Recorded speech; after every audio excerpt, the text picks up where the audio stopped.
Time to introduce our first speaker.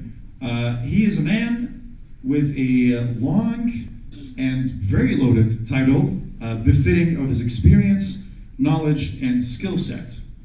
He's a professor of architecture and urbanism and head of CB Research and Development at the Urban Planning Department in the Ministry of Municipality of Environment, and I'm not ashamed to say that I had to Google that because I didn't know what it stood for. Now, before I come to his name, I'm trying to play the pronoun game. He spent years learning, teaching, and practicing in his field of archaeology. He's been featured extensively in newspapers, periodicals, and architectural magazines, both locally and internationally, and he has published more than 70 journals. Just think about that for a second. His presentation for us today is one of the most interesting topics we've hosted thus far, and I am terribly excited to hear it again because I already got a sneak peek. It's titled Museum, City, and Society. So, ladies and gentlemen, without further ado, put your hands together to welcome Dr. Ali Al-Raouf here on stage. Dr. Ali, thank you so much for being here this evening. We gave you this one, so Oh, yeah, that's right. I'll use this. Is this active now? Oh, perfect. Well, thank you all for coming. I'm really honored and so grateful for the Doha Creatives team. I'm old, but not to the extent that I'm an expert in archaeology. I am an expert in architecture and urbanism. So, all right, this is a small correction. My talk is, I need to switch this. Right. My talk is about a triology that I'm really interested and excited about. Museums, city, and society, and how we can sort of revisit this relation, or at least to start to establish it if it's not that much existed. A relation that I am personally excited about in my research and my work and my writings. And I think this relation is kind of very interesting to the location of Gulf cities and the culture that we are kind of subscribed to, in the sense that a lot of us know that museums goers tradition is not that popular within the Gulf. So in my narrative, in my story, I will try to shed some light on if there is a possibility if we revisit this connection between museums, city, and society to overcome this. And also, what is the role that architecture and urban design and planning can offer? And therefore, I want to start with the notion of the city. And cities are sort of the invention of us. We should be extremely proud that we were able to have this new habitat that we belong to and we experience on a daily basis. And if we talk about the statistics, it's really amazing that half of the world population are living in cities now, and the expectations of the UN Habitat that by 2050, more than 65% of the total world population will be living in cities. So the most important thing about cities now is to how to see the story of each city, how to dig deep in each city and overcome the desire to imitate other cities, but to look at the authentic, original narrative of each city. Speaking of statistics, I'm also excited about profound statistics regarding the museums. So museums are mushrooming all over the world, and it's becoming one of the most visited public places. So for instance, 80,000 museums are currently all over the world, huge number. This is according to economists. And then 850 million visitors visit American museums only in 1 year. Absolutely amazing numbers. So this is again relating me to the notion of how we can do this in the Middle East, how we can do this in the Gulf. Why my students, when I hear them talking about going to the library or going to the museum, the reaction of their colleagues would be, are you okay? Is there something wrong? Why you want to go to the museum? Why you want to go to the library? Why our perception of the library that it's only a quiet place that we would use during the exam week, as opposed to it's a place that we do belong to? This would take me to a sort of a juxtapositioning between the city and the museum, and how I can see the city as a museum and also the museum as a city.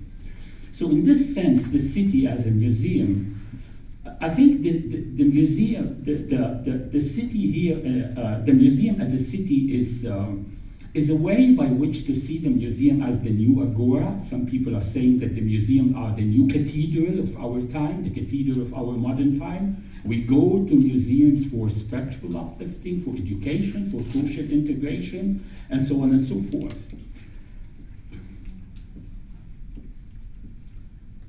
But also the city itself can be a museum in the sense that if again we search for the authentic components of the city, not only the spectacle of the city. So Burj Khalifa is definitely part of the story of Dubai, but also maybe a small carrot kiosk somewhere in an alley is also part of the story. So this is again suggesting that the whole structure, the whole fabric of the city can be transformed into a museum. Streets, public spaces, buildings, alleys, people, and so on and so forth. It's a way by which we can see the city as a sort of a stage, as a sort of a campus that we learn from it. Wonderful example in the Middle East would be Sidi Bou Said in Tunisia, a wonderful, wonderful city that you can learn from every single corner in the city. The city is an open museum, but it's a living museum. It's not the kind of museum that you would look at a piece of art, but you would interact with this in it, because there's an authentic life and authentic people living and enjoying the place. And then the notion of also museums can be a sort of a catalyst for democracy, because if museums are for people, geared for people, and allowing people to get together and talk about the future of their cities, and talk about the future of their societies, in this sense, the museum can be seen as a sort of a force for democracy. So the new kind of notion of museum is also transcending the fact that it's a place where you go to encounter works of art, but also you can encounter a dialogue, a debate about the future of the city. Another interesting paradigm shift in my understanding of museums that I want to share with you today is also related to how we look the identity of the museums, and we usually subscribe to the view that museums are only for the elite. It's a place for the well-educated people, and therefore by sort of celebrating this notion, we created a barrier between people and museums, and therefore the new kind of interpretation now is how to make museums again for people from different cultural backgrounds, different social backgrounds, economical backgrounds, and even ideological backgrounds. And the other interesting notion is how to transform those alien landmarks, places for the sophisticated, elite, well-educated people, into seeds for urban development.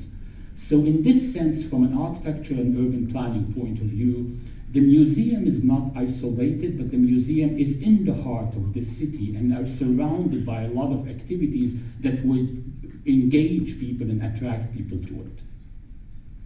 Those are examples scattered all over the world, all of them suggesting the fact that we are moving from looking at museums as single, individual, isolated buildings into an entity within a more vibrant center. And this would lead me a bit to the story of Gulf cities. And I want to start, this is because I also, like a lot of Doha creatives, I like very much reading books and novels. And I would recommend, if you want to have a more comprehensive, holistic understanding about the development of Gulf cities, I would definitely recommend the work of Abdurrahman Munayef, precisely Cities of Salt, where he was able to brilliantly depict the the transformation that took place in the Gulf when they discovered oil and how this affects the whole cultural, physical, and socio-economic structure of the Gulf communities and Gulf cities. But more interestingly, in 2009, another wonderful book was published, again a novel called Tsunami by Hamoud As-Sa'iq, which is basically a fake name because the book was banned from precisely Saudi Arabia and other Gulf countries. And this book is about envisioning the Gulf in 2195, so almost 200 from today. And from the very, very first paper, the first page of the novel, Hamoud As-Sa'iq is talking about a young Saudi guy waiting in line in front of the Bangladeshi embassy in Saudi Arabia, trying to get a work visa to travel to Bangladesh to work as a driver. This is harsh, but it's a wonderful, wonderful ringing bell because it's suggesting that we need to think about the post-oil paradigm. We need to think about the day after when the oil dried up. So we don't want this young man to stand in front of the Bangladeshi embassy to go to travel and work as a driver. So what we should do? Another interesting thing that took place in the last year and a half, and ironically it starts from Abu Dhabi and we turn back to Abu Dhabi, the very first solar-powered plane that took a trip around the whole world without using a single drop of oil. And the irony here is that the plane was flying on top of all the glass skyscrapers where the oil money was used to build, without considering the notions of sustainability, the notions of the day after, and so on and so forth. So it seems to me that the post-carbon paradigm is not a vision, it's a reality. This is what we are living and what we should be prepared for. And in this sense, I'm also excited about the work of Charles Florida and two wonderful books. The first is The Rise of the Creative Class. People like you, young ambitions, they have assets in their mind. Their mind is full of activities, creativity, initiatives, and they are willing to travel the world. So in this sense, after he wrote the first book, he did realize that there's a new geographies coming. There's a new relation between people and places because of this rise of the creative class, because of people like you that are willing to look at the map and select the right city that would create for you the right environment by which you maintain your creativity and positive contribution in the world. Another interesting contribution is related to the work of Charles Landry. And here I'm so excited about the notion of the creative city and how, again, he is challenging our perception of the city, that the city is not only about roads and skyscrapers and shopping malls and all these typical kind of vision of the city, but it's also about art and creativity and heritage and public art and design and so on. So it seems to me that Gulf cities, they were in a sort of a fallacy. This is what I call the fallacy of the contemporary Gulf cities, when they were competing together to build either more or bigger or higher. Right? And I think it's about also another interesting feature in the Gulf that they built a lot of museums, and also those museums were built again to brand cities. So I think we are entering a new paradigm in terms of architecture and urbanism, and I see this clearly in Qatar, that we have this dialogue between what is now becoming a trend in the world, knowledge-based urban development that would enhance the presence of people like you, research center, universities, top schools, public spaces, museums, and also there's a sort of a balance between local and global urbanism. But yet we still have the questions of the myth of the community integration, how to integrate the community, and also how to overcome the notion of museum goers. I would very quickly narrate the story of the two museums that I'm excited about here in Qatar, the Museum of Islamic Art, designed by IMPay, and the Qatar National Museums, designed by Jan Novell. The very first one, the Museum of Islamic Art, inspired by a wonderful, wonderful mosque in Egypt, the Mosque of Ahmed ibn Toulon. And again, beautiful, beautiful interpretation of the identity of Islam and identity of the Arab world. Great exhibiting spaces. But I'm so excited about the notion of how the museum was able to create a sort of connection between the place and the community, and how this connection is even not that much related to the collections, as opposed to related to bringing people inside the place, and therefore suddenly you have a beautiful, beautiful park adjacent and full of activities that are inviting people to interact with the place. I did a lot of interviews when I was writing some of my book chapters, and I was excited that people would go to the park and they discover that this big building is a museum, and therefore after that they would. So the museum, going to the museum, is becoming kind of a byproduct as opposed to imposed activity. People are enjoying the outdoor places, and in the process they go to the museum. And then the Qatar National Museum also is a very, very interesting place in the sense that, again, it's a wonderful balance between the old and the new, the heritage and the future. And it's also related and inspired by the environmental dimension of the desert roses. But I'm also excited about how the project is adopting a sort of a provocative architectural language, a language that would inspire people to ask questions. It's not the typical building that you drive by without inspiring you and provoking you. Even during the construction, a lot of questions coming from what's going on in this place. So this is in itself, the sense of curiosity about the place is also interesting. And then again, the notion of the blurred lines between the indoor and the outdoor, and how the museum is sucking people inside and inviting them to enjoy the places. So to make a long story short, I think Qatar, and precisely Doha, is creating a sort of a new urban brand based on this knowledge-based urban development. And the museums are, again, sort of connecting community in the city via this blurred line between internal and external spaces. Provocative and exciting architecture is important. The balance between modernization and also between the heritage and tradition is highly recommended. And then knowledge-based urban development is definitely the future of Gulf cities. Thank you so much for having me. Ladies and gentlemen, Dr. Ali, we're going to keep it up for a second for Q&A. Thank you so much. Very interesting topic. One that I'm sure a lot of you are going to have questions for. We're only going to be able to take 2 or 3 questions. And we've got one right there in the back. If we can get a microphone. You shouldn't have mentioned that I was the first speaker. You dove me now. Thank you, Dr. Ali. Quick question.